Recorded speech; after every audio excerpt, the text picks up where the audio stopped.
안녕하세요. 미래를 설계하라 경제S 진행의 염지연입니다.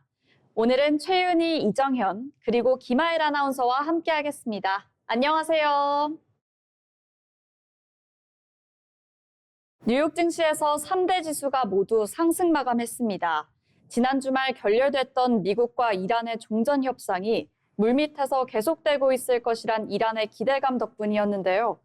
장 초반엔 협상 결렬과 호르무즈 해협 역봉쇄에 대한 우려로 증시가 약세를 나타내기도 했습니다. 하지만 미국과 이란이 회담 이후에도 종전을 위한 조건을 교환하며 막후 채널을 유지하고 있다는 소식이 뒤따르자 매수 심리가 되살아났습니다. 이런 흐름 속에서 국내 증시도 강하게 반등하는 모습을 보여줬는데요. 지정학적 리스크 완화 기대와 함께 다음 주 실적 발표를 앞둔 SK하이닉스가 랠리를 주도하며 코스피는 장중 6천선까지 넘봤습니다. 중동 리스크 완화 기대가 투자 심리를 빠르게 끌어올린 것으로 분석됩니다. 오늘 경제S에서는 이 같은 흐름이 시장에 어떤 변화를 가져왔는지, 그리고 투자자들은 어떤 전략으로 대응해야 할지 짚어보겠습니다. 먼저 간밤 뉴욕 증시 소식부터 만나보시죠. 최윤희 아나운서 전해주세요. 네, 간밤 미 증시 이슈 브리핑입니다. 먼저 첫 번째 이슈입니다. 중동 긴장이 6주째 이어지고 있는 가운데 미국과 이란 간 협상 진전 기대감이 부각되면서 뉴욕 증시는 상승 마감했습니다. 다우 지수는 0.6% 상승했고 S&P 500과 나스닥 역시 각각 1% 안팎 오르며 주요 지수 모두 강세를 보였습니다. 특히 장 초반에는 전쟁 장기화 우려로 하락 출발했지만 트럼프 대통령이 협상이 진행되고 있고 합의 가능성이 있다는 발언을 내놓으면서 투자 심리가 빠르게 개선되는 모습이었습니다. 시장에서는 여전히 추가 확전 가능성과 지정학적 리스크를 경계하면서도 파키스탄과 터키 등 중재국을 중심으로 휴전 이후 종전을 논의하는 2단계 협상안이 거론되면서 외교적 해결 기대가 점차 반영되고 있습니다. 또한 1분기 실적 시즌을 앞두고 미국 기업들의 깜짝 실적 기대감 역시 증시 상승을 뒷받침하는 요인으로 작용했습니다. 다만 에너지 시장의 불안은 여전히 남아 있습니다. 국제유가는 협상 기대에도 불구하고 WTI는 배럴당 99달러 선, 브렌트유는 100달러에 근접하며 상승 흐름을 이어갔는데요. 이는 호르무즈 해협을 둘러싼 긴장과 중동 리스크 프리미엄이 여전히 가격에 반영되고 있기 때문입니다. 결국 현재 시장은 전쟁 리스크와 협상 기대가 동시에 작용하며 불안 속 낙관 흐름을 보이고 있습니다. 두 번째 이슈입니다. 글로벌 투자은행 골드만삭스가 시장 예상을 웃도는 어닝 서프라이즈를 기록했습니다. 1분기 순이익은 54억 달러로 전년 대비 18% 증가했으며 주당 순이익 역시 시장 전망치를 상회했습니다. 이번 실적의 핵심은 변동성 확대였습니다. 중동 전쟁 여파로 글로벌 시장 변동성이 커지면서 투자자들의 포트폴리오 재조정과 위험 해지 수요가 급증했고 이에 따라 주식 트레이딩과 중개 부문 수익이 전년 대비 27% 증가하며 사상 최대치를 기록했습니다. 또한 인수합병 자문, 즉 IB 부문 역시 뚜렷한 회복세를 보였는데요. IB 수수료 수익은 48% 급증하며 글로벌 M&A 시장이 다시 살아나고 있음을 보여줬습니다. 실제로 올해 1분기 글로벌 M&A 규모는 1조 3,800억 달러에 달하며 시장 전반의 거래 활성화가 확인되고 있습니다. 이는 AI 산업 성장 기대와 미국 내 규제 완화 기조가 맞물린 결과로 분석됩니다. 다만 채권 통화 상품은 10% 감소하며 사업부 간 온도차도 보였습니다. 골드만삭스는 향후에도 지정학적 리스크가 지속되는 만큼 철저한 리스크 관리와 사업 포트폴리오 다변화가 핵심 과제가 될 것이라고 강조했습니다. 세 번째 이슈입니다. 애플이 차세대 성장 동력으로 꼽히는 스마트 글래스 시장 진출을 본격화하고 있습니다. 현재 최소 4가지 이상 프레임 디자인을 테스트 중이며 패션성과 착용감을 강화하는 전략을 추진하고 있는데요. 특히 이번 제품은 완전한 증강현실, AR 기기라기보다는 카메라와 음성 기반 기능을 중심으로 한 AI 웨어러블 기기 성격이 강할 것으로 보입니다. 예를 들어 사진 및 영상 촬영, 음성 명령, 사물인식 기반 정보 제공 기능 등이 핵심이 될 전망입니다. 업계에서는 이를 얼굴에 쓰는 에어팟 또는 확장된 애플워치로 평가하고 있습니다. 또 하나의 중요한 포인트는 아이폰과의 연동입니다. 복잡한 연산은 아이폰이 담당하고 글래스는 입출력 장치 역할을 하는 구조로 결국 아이폰 생태계를 더욱 강화하는 낙인 전략으로 풀이됩니다. 출시는 2027년 전후로 예상되며 애플은 향후 에어팟, 홈 디바이스 등과 함께 AI 중심 하드웨어 라인업을 확대할 것으로 보입니다. 이는 단순한 기기 출시를 넘어 차세대 컴퓨팅 플랫폼 경쟁의 시작이라는 점에서 의미가 있습니다. 지정학적 리스크와 기술 성장 기대가 동시에 작용하고 있는 가운데 글로벌 시장은 여전히 불확실성과 기회가 공존하는 전환 국면에 놓여 있습니다. 지금까지 이슈 브리핑이었습니다. 네, 이렇게 최윤희 아나운서와 함께 지난밤 미국 증시에는 어떤 이슈들이 있었는지 짚어봤는데요. 이어서 우리 시장에서 오늘 주목해볼 만한 뉴스들도 체크해봐야겠죠. 이정현 아나운서와 이야기해보겠습니다. 네, 첫 번째 뉴스입니다. 이재명 대통령이 국무회의를 통과한 2026년 제1차 추가 경정 예산안과 관련해 전쟁 추경이 확정됐는데 발빠른 민생 현장 투입이 시급하겠다며 정부의 신속한 집행을 당부했습니다. 이어 오는 27일부터 고유가 피해 지원금이 지급되기 시작한다고 얘기했는데요. 지난해 민생회복 소비 쿠폰 지급 당시 일부 지방정부에서 발생했던 비인권적인 행태가 혹여라도 반복되지 않게 각별하게 유념해 주었으면 좋겠다고 말했습니다. 더불어서 국민의 교통비를 부담을 덜어주고 대중교통 이용을 보다 확대하기 위해 모두의 카드에 대한 인센티브 강화 방안도 신속 시행해달라고 덧붙이면서 이번 전쟁 과정에서 확인된 우리 경제 산업 구조의 취약점을 개선하는 노력도 박차를 가하겠다고 말했습니다. 두 번째 뉴스입니다. 정부가 중동전쟁 장기화로 의료 현장에서 주사기 품절 우려가 확산하자 주사기와 주사침에 대한 매점 매석 행위를 금지하는 고시를 시행합니다. 재정경제부는 필수 의료품인 주사기와 주사침에 대한 폭리 목적의 매점 및 판매 기피 행위 등을 금지하는 주사기 및 주사침 매점 매석 행위 금지 등에 관한 고시를 법제처 및 규제심사 등에 진행해 14일부터 오는 6월까지 시행한다고 밝혔습니다. 해당 고시에 따르면 주사기와 주사침을 제조하거나 판매하는 사람은 주사기 및 주사침을 2025년도 월평균 판매량의 150%를 초과해 5일 이상 보관하거나 정당한 이유 없이 판매를 피해서는 안 됩니다. 또한 월별 판매량이 2025년도 월평균 판매량의 110%를 초과해 판매하거나 동일한 구매처에 대해 지난해 12월부터 올해 2월까지 월평균 판매량을 초과해 판매하는 행위도 금지되는데요. 재정경제부는 매점 매석 행위를 관리하기 위해 식품의약품안전처에 매점 매석 행위 신고센터를 설치 운영하고 식약처는 각 시도와 합동 점검반을 운영할 예정입니다. 마지막 뉴스입니다.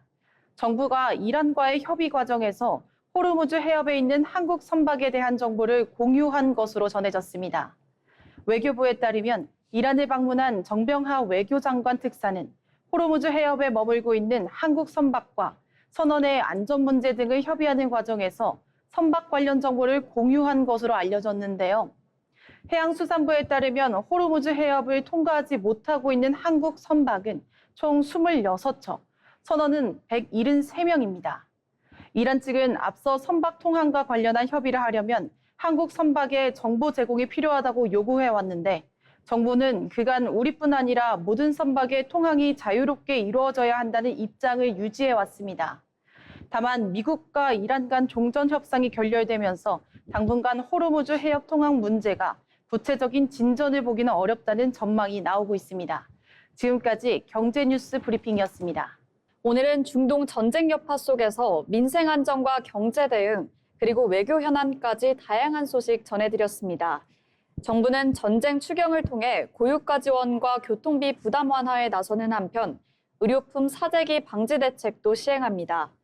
또한 호르무즈 해협에 발이 묶인 우리 선박 문제는 당분간 해결이 쉽지 않을 것으로 보입니다. 이렇게 저희가 전해드린 다양한 소식들 참고하시면서 언제나 성공적인 투자 포트폴리오 구성하시면 좋을 것 같습니다. 아울러 본 방송에서 제공되는 정보는 투자 판단에 대한 조언일 뿐 해당 종목 가치의 상승 또는 하락을 보장하지 않습니다.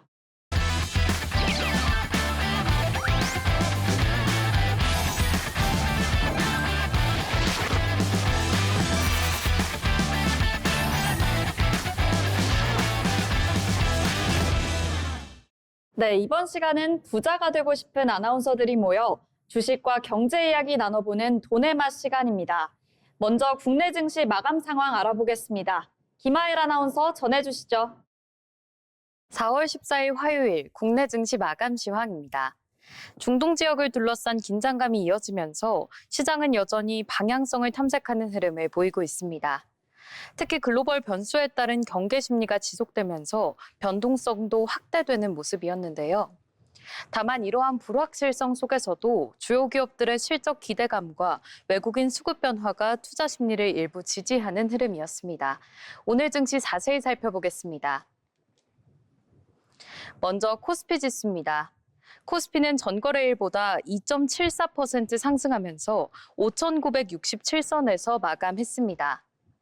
장 초반 상승 출발한 뒤 상승폭을 점차 확대하며 강세 흐름을 이어갔습니다.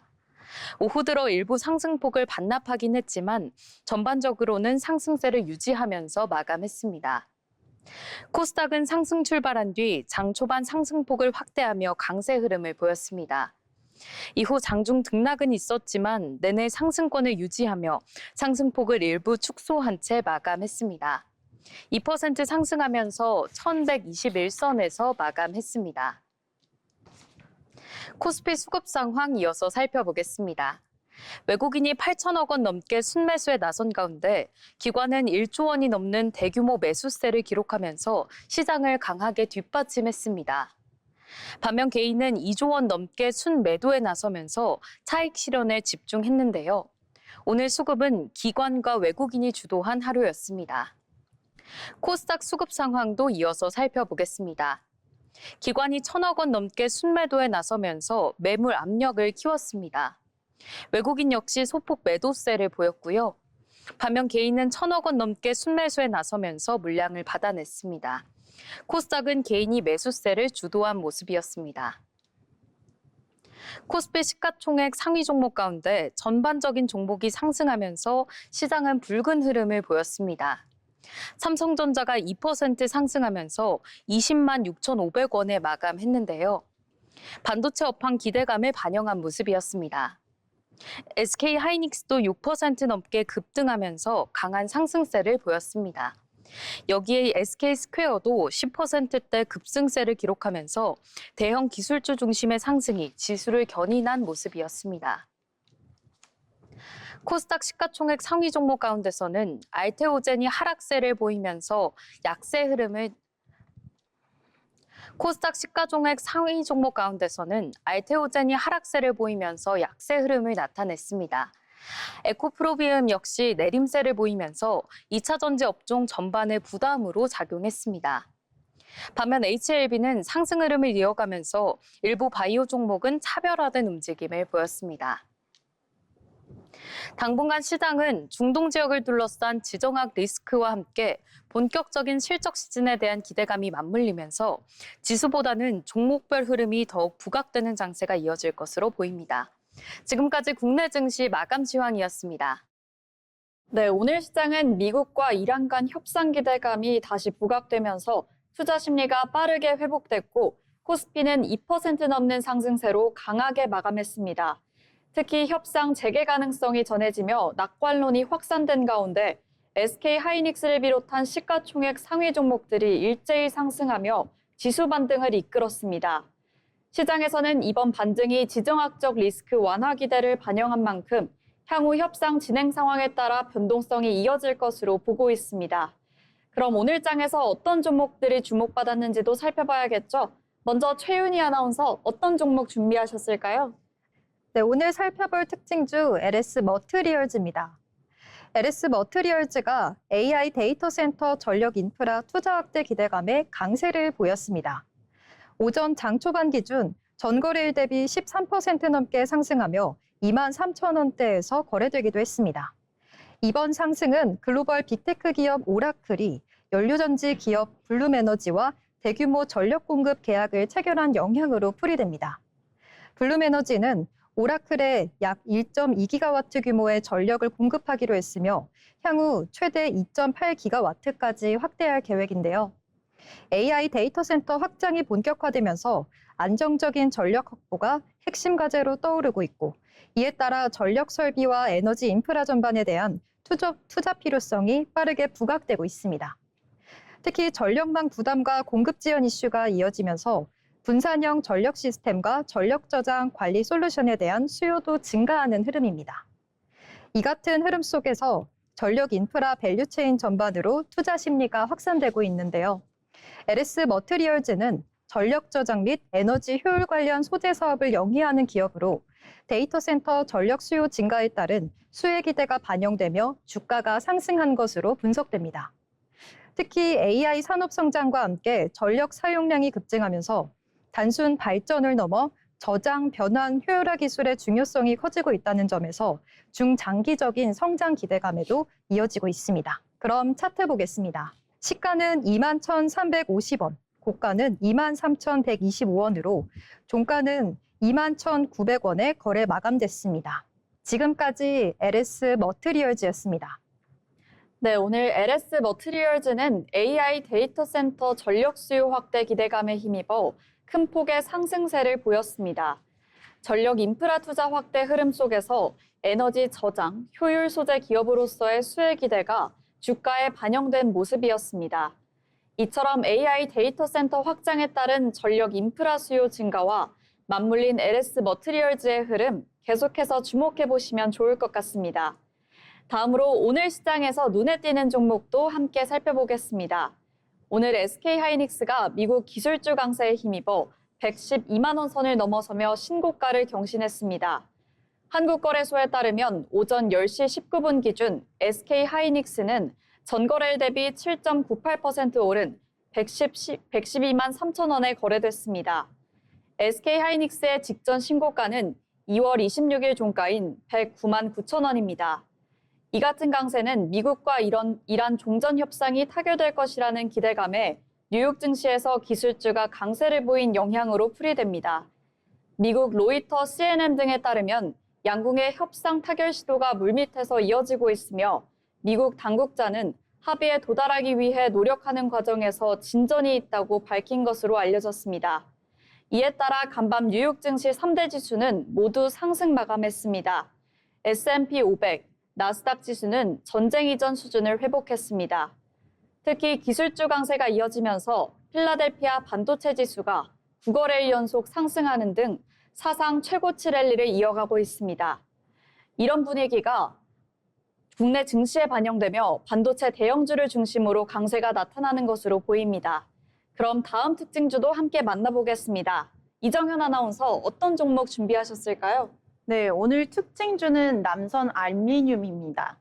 호르무즈 해협 봉쇄로 인한 알루미늄 공급망 우려에 남선 알루미늄이 최대 16%까지 오르는 강세를 보였습니다.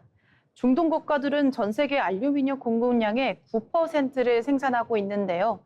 왜 오늘 알루미늄이 주목을 받았을까요? 삼성선물에 따르면 중동 최대 알루미늄 생산업체인 엘리베이트 글로벌 알루미늄은 이달 초 이란 공격 후 일부 납품을 중단했고요. 연간 160만 톤을 생산하는 대규모 재련시설인 알타위라 재련소 역시 전력 중단으로 재련소 내부에서 금속이 굳어지면서 가동이 중단된 상태라 공급 불안이 극대화하면서 구매자들이 즉시 인도를 선호하고 있다는 분석입니다. 네, 오늘 차트 살펴보겠습니다. 오늘 남선 알루미늄은 처음에 2,865원으로 시작해 최대 3,485원까지 올랐다가 3,080원에 장 마감했습니다. 네, 호르무즈 해협 봉쇄 여파로 알루미늄 공급 차질 우려가 커지며 남선 알루미늄이 강세를 보였습니다. 관련 이슈가 이어질 경우 업종 전반의 흐름도 함께 지켜볼 필요가 있겠습니다. 네, 이렇게 오늘 주목받았던 특징주들 함께 만나봤습니다. 이처럼 글로벌 이슈와 산업 흐름에 따라 시장이 빠르게 움직이고 있는 만큼 저희가 전해드리는 내용 참고하셔서 투자 포트폴리오를 구상하시면 좋겠습니다. 계속해서 증권사에서 발간한 리포트를 알기 쉽게 전해드리는 투자 리포트 시간입니다. 최윤희 아나운서, 오늘은 어떤 내용일까요? 네, 오늘은 자율주행 산업의 흐름을 바꾸는 중요한 변화, 테슬라의 FSD 유럽 승인과 자율주행 규제 전환 흐름을 짚어보겠습니다. 교보증권 리포트입니다. 먼저 이번 이슈의 핵심입니다. 테슬라의 자율주행 보조 시스템인 FSD, 풀 셀프 드라이빙이 유럽에서 처음으로 공식 승인을 받았습니다. 이번 승인 대상은 완전 자율주행이 아니라 운전자 책임이 유지되는 레벨 2+ 수준의 고도화된 운전자 보조 시스템인데요. 네덜란드 차량 당국이 약 18개월간, 즉 1년 반 동안의 검증을 거쳐 해당 시스템의 안전성을 인정했습니다. 특히 이번 승인의 의미는 단순히 승인됐다는 것보다 어디까지 허용됐는지에 있습니다. 기존에는 고속도로 중심에 제한된 기능만 가능했다면 이번에는 일반 도로까지 포함된 주행 환경에서 사용이 가능하다는 점에서 기술 적용 범위가 한 단계 확장됐습니다. 또한 승인 직후 테슬라는 OTA, 즉 무선 업데이트를 통해 FSD 버전을 현지 사용자들에게 바로 배포하면서 실질적인 상용화 단계에 들어섰습니다. 이번 승인은 네덜란드 한 국가에 그치지 않을 가능성이 큽니다. 독일, 프랑스, 벨기에 등 유럽 주요 국가들이 향후 몇 달 내 유사한 승인 절차를 검토할 것으로 예상되는데요. 이후 유럽연합, 즉 EU 차원의 승인까지 이어질 경우 단일 국가 승인에서 유럽 전역 확장으로 이어지는 출발점이 될 수 있습니다. 여기서 더 중요한 포인트는 규제의 방식 자체가 바뀌고 있다는 점입니다. 기존 자율주행 규제는 센서 개수나 기능 사양 같은 조건 중심이었다면 이제는 실제 주행 데이터를 기반으로 얼마나 안전하게 작동하는지를 보는 결과 중심 규제로 전환되고 있습니다. 이 변화의 중심에는 UN 유럽 경제위원회가 마련한 새로운 자율주행 안전성 평가 기준이 있습니다. 해당 기준은 2026년 6월 표결을 거쳐 50개 이상 회원국에 즉시 적용될 가능성이 있는데요. 이렇게 되면 자율주행 경쟁의 기준이 하드웨어 스펙에서 소프트웨어와 데이터 경쟁으로 이동하게 됩니다. 특히 카메라 기반 버전 시스템을 이용하는 테슬라 같은 기업들에게는 제도적으로 더 유리한 환경이 조성될 수 있습니다. 이러한 변화는 자동차 산업 전반에도 큰 영향을 미칠 전망입니다. 우선 레벨 2+, 레벨 3 이상의 고도화된 자율주행 기능 경쟁이 본격화될 것으로 보이는데요. 특히 2027년 이후에는 중상위 차량급에서 이러한 기능이 없을 경우 오히려 상품성이 떨어지고 시장 점유율이 감소할 가능성도 제기되고 있습니다. 또 하나의 중요한 포인트는 경쟁 구도의 변화입니다. 이번 규제 완화의 흐름은 BYD, 샤오펑, 리오토 같은 중국 전기차 업체들에게도 유럽 시장 진입 기회를 확대해 줄 수 있습니다. 즉, 자율주행 기술 경쟁이 미국 중심에서 중국, 유럽까지 글로벌 경쟁으로 확대되는 흐름입니다. 한편 로보택시 시장도 변화의 조짐을 보이고 있습니다. 그동안 유럽은 국가별 도시별 규제로 인해 자율주행 상용화 속도가 상대적으로 느렸는데요. 하지만 2026년을 기점으로 규제 병목이 점차 완화될 것으로 예상됩니다. 예를 들어 영국은 안전요원 없이 운행하는 완전 무인 유상 서비스 허가 체계를 도입하고 있고 독일과 스위스 역시 레벨 4 자율주행 기반의 상업 운행 준비에 들어간 상황입니다. 이에 따라 유럽도 제한적이지만 로보택시 상용화 단계에 본격 진입할 가능성이 커지고 있습니다. 정리해보면 이번 테슬라 FSD 승인은 단순 기술 이벤트가 아니라 유럽 자율주행 규제 체제가 전환 국면에 들어섰다는 신호입니다. 앞으로는 기술 자체뿐만 아니라 데이터 안전성 그리고 규제 대응 능력이 기업 경쟁력을 좌우하게 될 전망입니다. 지금 자율주행 산업은 기술 경쟁 단계를 넘어 제도와 시장이 함께 열리는 시기로 진입하고 있습니다. 지금까지 투자 리포트였습니다. 네, 테슬라의 FSD가 유럽에서 처음 승인되며 자율주행 기술 적용 범위가 일반 도로까지 확대됐고 실질적인 상용화 단계에 진입했다는 소식 잘 전해주셨습니다. 이번 승인은 데이터 기반 결과 중심 규제로의 전환 신호로 자율주행 경쟁이 하드웨어에서 소프트웨어와 데이터 중심으로 이동하고 있습니다. 이에 따라 글로벌 경쟁이 심화되는 가운데 유럽 역시 로보택시 등 자율주행 시장이 본격적으로 열릴 것으로 전망됩니다. 아울러 본 방송에서 제공되는 정보는 투자 판단에 대한 조언일 뿐 해당 종목 가치의 상승 또는 하락을 보장하지 않습니다.